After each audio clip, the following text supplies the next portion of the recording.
Assalamualaikum warahmatullahi wabarakatuh. Saya Yulfani dari kelas 12 IPS 3. Baiklah, saya akan menjelaskan salah satu materi pembelajaran kami, yaitu tentang laporan keuangan. Laporan keuangan terbagi atas 3. Yang pertama, laporan laba rugi. Yang kedua, laporan perubahan modal. Dan yang ketiga, laporan neraca.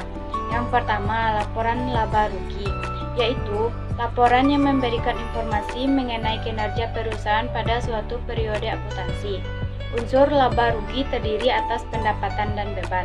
Yang pertama, pendapatan reserve, yaitu peningkatan manfaat ekonomi perusahaan selama satu periode akuntansi yang berkaitan dengan kegiatan perusahaan yang ditunjukkan untuk menghasilkan laba. Yang kedua, beban expensive, yaitu pengorbanan ekonomis yang dikeluarkan perusahaan dalam rangka memperoleh pendapatan atau penghasilan ekonomis. Beban terdiri atas beban operasional dan beban non-operasional. Beban operasional terdiri atas pertama, harga pokok barang yang dijual. Yang kedua, beban gaji dan upah.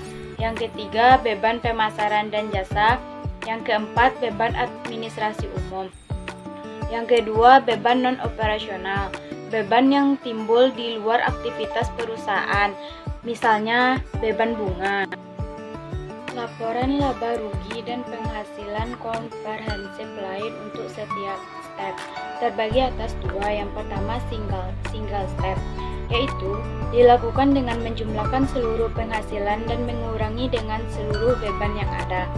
Perhitungan laba atau rugi diperoleh dengan selisih antara jumlah penghasil dan beban secara keseluruhan. Yang kedua, bentuk multiple step, yaitu disusun lebih terperinci step pendapatan dan beban, diklarifikasikan menurut sumbernya, yaitu pendapatan dan beban operasional perusahaan dengan pendapatan dan beban non-operasional perusahaan. Yang kedua, laporan perubahan modal, yaitu ikhtisar yang menguraikan perubahan modal pemilik yang terjadi sebagai akibat dan operasi perusahaan dalam suatu periode akuntansi. Komponen-komponen laporan perubahan modal menurut pernyataan standar akuntansi keuangan, yaitu yang pertama, laba atau rugi bersih pada periode bersangkutan.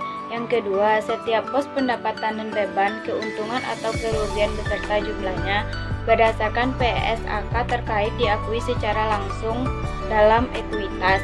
Yang ketiga, transaksi modal dengan pemilik dan distribusi kepada pemilik. Yang keempat, saldo akuntansi laba atau rugi pada awal atau periode secara perubahannya.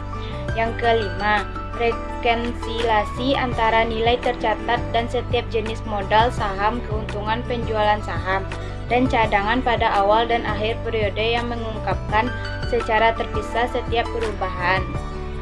Yang ketiga, laporan neraca. Neraca adalah laporan keuangan yang menyajikan informasi mengenai posisi keuangan perusahaan secara sistematis pada periode tertentu. Komponen neraca selalu perusahaan terdiri atas satu aset atau harta, yaitu sumber daya yang dikuasai perusahaan sebagai akibat dari peristiwa masa lalu dan diharapkan dapat memberikan manfaat ekonomi pada masa yang akan datang.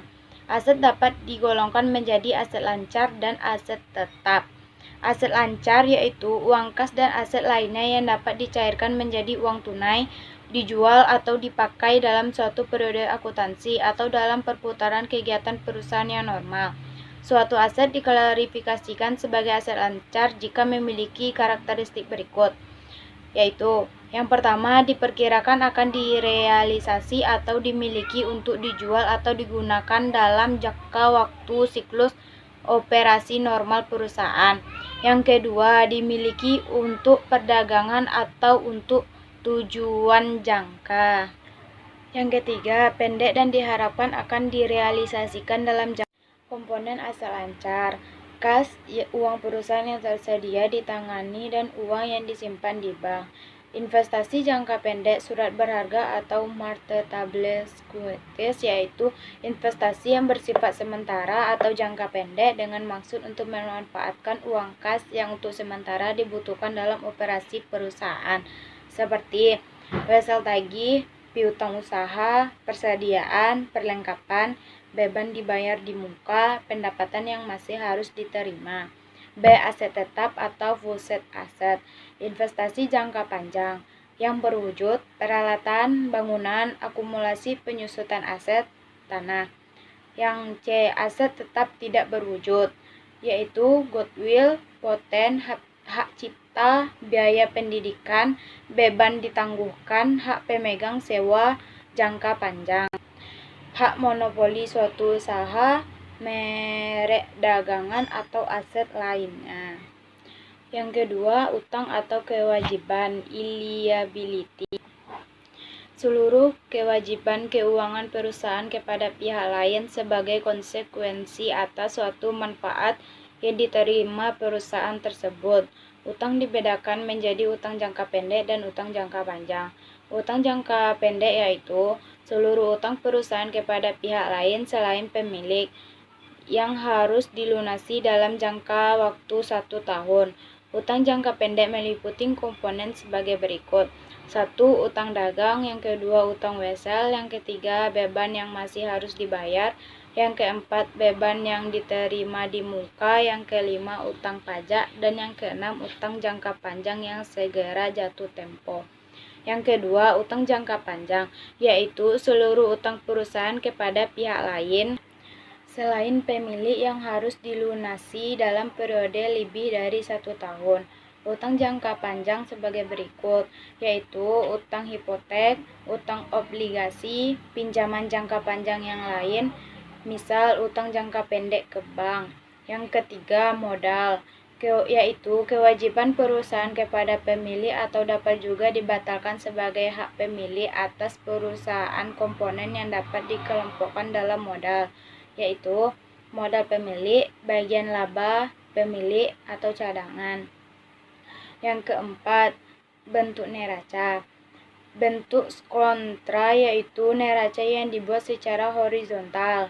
Yang kedua, bentuk stafel, yaitu bentuk neraca yang disajikan secara vertikal. Hanya itulah yang dapat saya jelaskan dari materi yang saya berikan tadi. Kalau ada kesalahan atau salah kata mohon dimaafkan. Saya akhiri dengan Assalamualaikum warahmatullahi wabarakatuh.